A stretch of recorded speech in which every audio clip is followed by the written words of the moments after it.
Dans ce tutoriel, nous allons étudier les opérateurs du logiciel Maple. Tout d'abord, les opérations mathématiques de base, soit l'addition, la soustraction, la multiplication et la division, sont effectuées à l'aide d'un plus, d'un moins, d'une astérisque et d'une barre oblique. À noter qu'on peut utiliser les parenthèses pour la priorité des opérations dans les calculs. Allons-y avec un premier exemple. Donc, si j'effectue 2 plus 3 fois 4, étant donné que le logiciel respecte la priorité des opérations, on va commencer par faire 3 fois 4 et par la suite, on ajoute 2. Si on appuie sur la touche Entrée sur le clavier, le résultat est calculé en bleu, on obtient 14. Si dans notre calcul, on avait voulu que 2 plus 3 soit effectué en premier, on peut le mettre entre parenthèses et par la suite, on multiplie par 4 pour obtenir notre résultat. C'est la même chose pour les divisions. Donc, si je fais 2 plus 3 divisé par 4, ça fait 2 plus 3 quarts.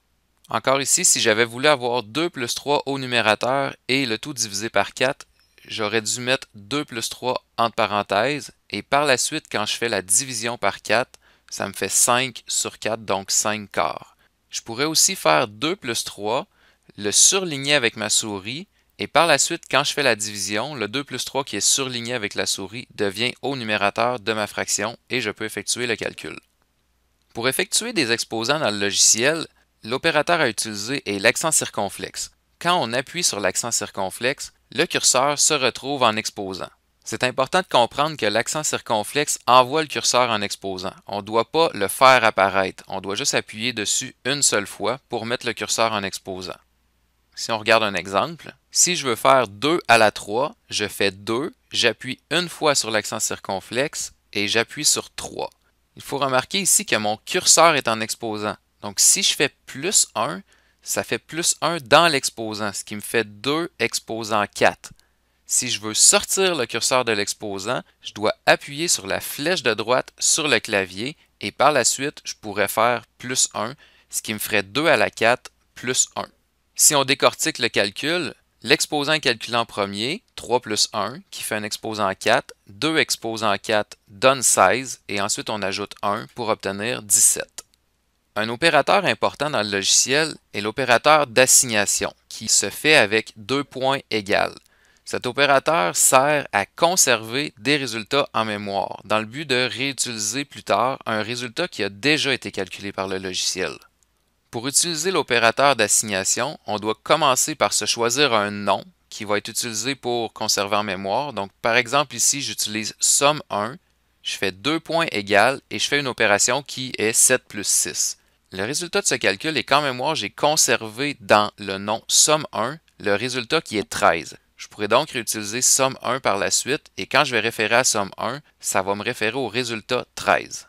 Pour l'exemple, je vais me définir une autre somme, je vais appeler somme2, qui va être 13 plus 4. Et par la suite, pour montrer comment ça fonctionne, je vais me définir un somme3 qui va être défini comme étant somme1 plus somme2.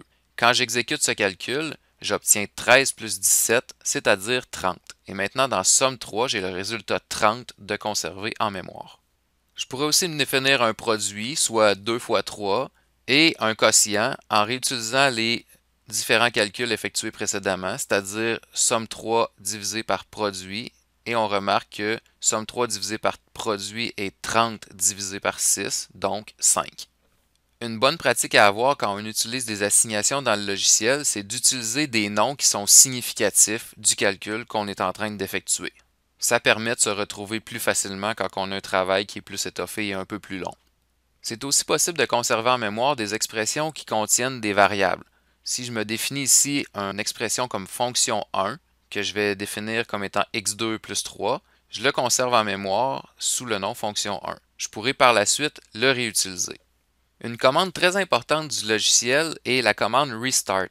C'est une commande qui permet de vider tout ce qui a été conservé en mémoire. Si on regarde ici avec quotient, si je réécris quotient, on regarde qu'en mémoire, j'ai la valeur 5 de conserver sous quotient. Si j'effectue la commande restart et que je tente à nouveau de regarder ce qu'il y a dans quotient, quotient ne contient plus aucune valeur. Donc toute la mémoire a été vidée et je ne peux plus référer aux résultats qui ont été assignés précédemment. Un autre opérateur important est l'opérateur qu'on appelle opérateur flèche. C'est un opérateur qui permet de définir des fonctions. Si on regarde comment l'utiliser, je vais me définir une fonction f que je vais conserver en mémoire à l'aide de deux points égales. Et ce que je vais dire, c'est qu'à x, je vais associer une certaine fonction. Pour faire la flèche, il suffit de faire un trait d'union et un symbole plus grand. Et Maple va formater automatiquement une flèche à ce moment-là. Par la suite, je pourrais me définir une fonction, donc dans ce cas-ci, j'utilise x2 plus 1 comme fonction. Un avantage de définir les fonctions avec l'opérateur flèche est qu'on peut évaluer les fonctions par la suite directement. Si je voulais évaluer la fonction à 2, j'ai seulement à écrire f de 2 et le logiciel me calcule ce que vaut f de 2, c'est-à-dire 2 au carré plus 1, qui me donne 5. Cependant, quand on veut référer à la fonction, on ne peut pas utiliser seulement f, étant donné que la fonction était définie avec l'opérateur flèche. Si on veut travailler avec la fonction, on doit écrire f de x.